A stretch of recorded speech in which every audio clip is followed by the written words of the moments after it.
नमस्कार। आध्यात्मिक engineering channel पर आप सबका स्वागत है।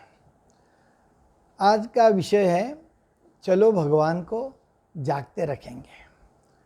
ये क्या विषय है? तो आज जो एकादशी है, जिस दिन से चातुर्मास स्टार्ट होता है, उस एकादशी को देवशयनी एकादशी कही जाती है। मतलब कन्वेंशनली पुराणों की कथाओं के आधार पर आज भगवान विष्णु जो है वो सोते हैं, वो योग निद्रा में जाते हैं और विश्व चलाने का जो कारभार है वो भगवान श्री शिव शंकर को हैंड ओवर करते हैं।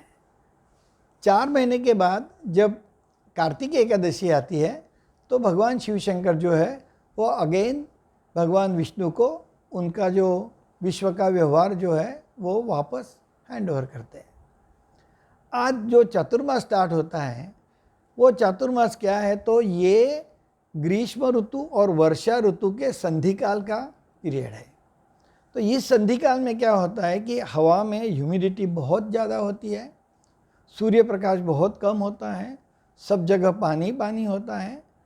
तो उस समय बैक्टीरियल ग्रोथ, फंगस ग्रोथ, ये सबका ज़्यादा बढ़ना स्वाभाविक है। तो इसके लिए जो हमें उपाय है, वो उपाय करने के लिए ये चातुर्मास में जो साइंटिफिकली व्रत वैकल्य कहे गए हैं उसके ऊपर हम सोचेंगे। तो देवशयनी, तो ये देवशयनी मतलब भगवान सोने वाली जो एकादशी है, इसके ऊपर बात करने से पहले हम सोचेंगे कि ये देव की कल्पना क्या है। जैसे पुराणों में परब्रह्म के साथ में अनेक देवता है, कुबेर है, लक्ष्मी जी है, गणेश जी है, शिव जी है, हनुमान जी है, वरुण जी है, और हर एक भगवान को एक टास्क दिया गया है कि जैसे बारिश चाहिए तो वरुण राजा की पूजा करो, और पैसा चाहिए तो दिवाली के दिन कुबेर जी की पूजा करो। तो ये जैसे अलग अलग भगवान हैं, उसी तरह अपने अंदर जो जैसे जो वेदांत में कहा गया है, जो पिंडी है वही ब्रह्मांडी है। मतलब जो ब्रह्मांड में है वो अपने पिंड में है, मतलब अपने शरीर में है। तो अपने शरीर में भी ब्रह्म तत्व है और ब्रह्म तत्व के साथ साथ बहुत सारे भगवान के इक्विवेलेंट अपने जो मेंदु है उसमें कंट्रोल सेंटर्स है। ये कंट्रोल सेंटर्स बहुत यूनिक हैं क्योंकि हमको स्वाद, दृष्टि, दृश्य जो है, स्पर्श जो है, जो स्मेल है, जो हियरिंग है, ये सारे जो पंच तन्मात्र हैं, जो पंच ज्ञानेंद्रिय द्वारा महसूस होते हैं, वो ब्रेन में एक यूनिक सेंटर्स में उनकी अनुभूति होती है। क्योंकि नाक को दिखाई नहीं देता, कान को सुनाई देता है तो टेस्ट नहीं है, त्वचा को स्पर्श है तो उसको दूसरा कुछ मालूम नहीं पड़ता, जिह्वा खुद बोलती है लेकिन दूसरे ने बोला हुआ शब्द सुनने के लिए कान की ज़रूरत होती है। तो मतलब ये क्या है कि ये 5 तन्मात्र जो है, जो क्वालिटीज़ है, गुण हैं, वो जो गुण यूनिक है और वो यूनिक गुणों को इंटरप्रेट करने के लिए अपने ब्रेन के अंदर जो सेल स्ट्रक्चर्स है, माइक्रोचिप्स है, वो मैं मानता हूँ वो भगवानों के प्रतीक है। और अपने ही अंदर चक्रपाणी है। और गीता में भगवान कृष्ण खुद कहते हैं कि अहम वैश्वानरो भूत्वा प्राणिनाम देहमाश्रिता प्राणापान समायुक्ता पचामि अन्नम चतुर्विधम। मैं आपके शरीर में वैश्वानर नाम का अग्नि बनकर रहता हूँ और आपका जो और प्राण और अपान वायु का अनुभूति करके आपका डाइजेशन करता हूँ। तो हमारे पास डाइजेशन के लिए अग्नि तो है, लेकिन उसको प्रज्वलित रखना वो हमारे हाथ में है, वो भगवान खुद नहीं करते। भगवान ने आपको वैश्वानर दिया है पेट में, लेकिन उसको किस तरह उसको एक्टिवेट रखना है वो हमारे हाथ में है। तो ये किससे होगा? प्रॉपर अन्न ग्रहण से। अन्न को ही ब्रह्म का स्वरूप माना गया है।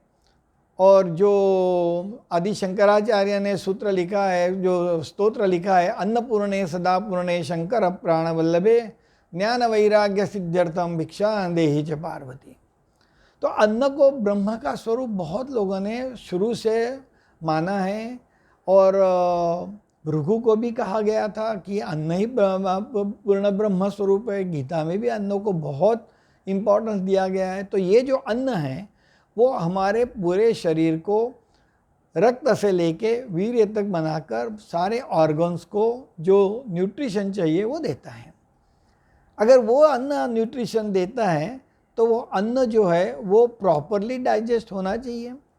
तो ये चातुर्मास में क्या होता है कि बिकॉज डाइजेशन पावर कम हो जाता है तो हमको क्या रिकमेंड किया गया है कि आप उपवास करो और उपासना करो।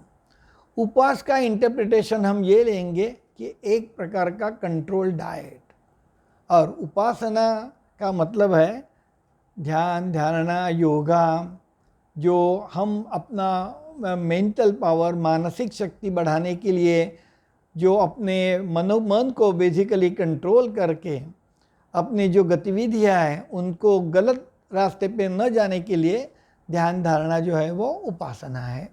उपासना मतलब नज़दीक में बैठना, भगवान के साथ में बैठना है। फिजिकली बैठिए या मन से बैठिए। तो ऐसा करने से क्या होने वाला है, उपास और उपासना से हमारा डाइजेशन पावर जब अच्छा रहेगा तो नेचुरली हमारे ये जो कंट्रोल सेंटर्स जो है, जो हमारे मस्तिष्क में, ब्रेन में, हमारे अंदर जो जिनको हम देव भगवान की संज्ञा दे सकते हैं, वो उनका नरिशमेंट होगा और वो बहुत एक्टिव हो गए। तो अभी ये 4 महीने भगवान शंकर को जो एडमिनिस्ट्रेटिव पावर दिए उसका भी इंटरप्रिटेशन यही है कि भगवान शंकर को नॉर्मली कोई पैसे के लिए नहीं पूछता, लेकिन जिनको रियली ज्ञान चाहिए, जिनको नेगेटिविटी निकालनी है, तो जो अंदर के जो हमारे खराब गुण हैं उनको डिस्ट्रॉय करना है, तो उसके लिए भगवान शंकर की पूजा की जाती है। तो ये 4 महीने में हमको हमारे विकारों पर कंट्रोल करना है, इसीलिए ये भगवान शंकर एडमिनिस्ट्रेटर है, ऐसा मैं मानता हूँ। और जब 4 महीने के बाद जब कार्तिक एकादशी आएगी तब क्या होगा कि भगवान शंकर जो है भगवान विष्णु जी को फिर से हैंड ओवर करेंगे। अभी कार्तिक में क्या होगा, कार्तिक में शरद ऋतु आएगा। शरद ऋतु मतलब थोड़ी ठंडी स्टार्ट होगी, वो गुलाबी ठंडी होगी, बारिश बंद है, सूखा है, सूर्य प्रकाश फिर से तेज है, तो सब जगह एक अलग प्रकार की शक्ति की फीलिंग आ जाती है। और वो सेलिब्रेट करने के लिए जो नेगेटिविटी अभी दूर हो रही है, हम अपने अंदर के भगवान उठ गए ये सोच के हम क्या करते हैं कि हम एज अ सिम्बॉलिक भगवान विष्णु का तुलसी से विवाह करते हैं। और उसके बाद में हमारे जो 4 महीने फ्रोजन जो स्टे ऑर्डर जो था अच्छे अच्छे कर्मों के ऊपर, वो 4 महीनों के कार्य जो शुभ कार्य है वो फिर से स्टार्ट हो जाते हैं। तो हमें क्या करना है कि ये देवशयनी एकादशी के दिन लिटरल सेंस में भगवान जो अगर सोने वाले नहीं है, लेकिन हमारे अंदर के जो कंट्रोल सेंटर्स जो है जिससे हमारी एक्टिविटी के ऊपर लिमिटेशंस आने वाले हैं, उनको कार्यरत रखने के लिए, उनको जागरूक रखने के लिए 4 महीने तक उपवास यानी एक प्रकार का कंट्रोल डाइट करना है।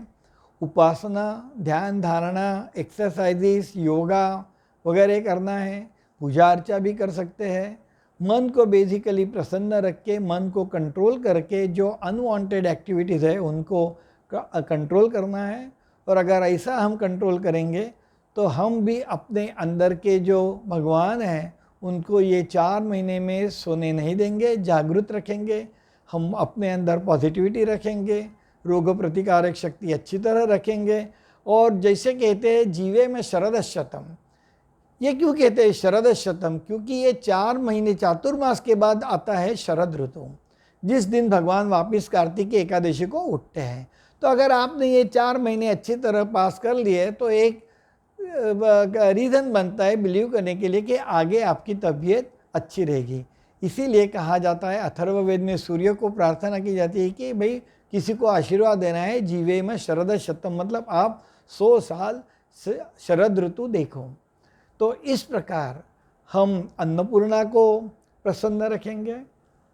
हम उपास और उपासना करके ये चातुर्मास में आज से, जिसको देवशयनी एकादशी कहते हैं, उससे अपने अंदर के जो भगवान है, अपने अंदर के जो कंट्रोल सेंटर्स है, उनको अच्छी तरह एक्टिवेट रखने के लिए, जागरूक रखने के लिए हम अच्छी तरह अपने डाइट पर कंट्रोल रखेंगे, उपवास वगैरह करेंगे, उपासना करेंगे, भगवान जी के साथ रहेंगे और अपने आप को जीवेम शरद शतम के तरह अपनी लंबी आयु के लिए हम खुद को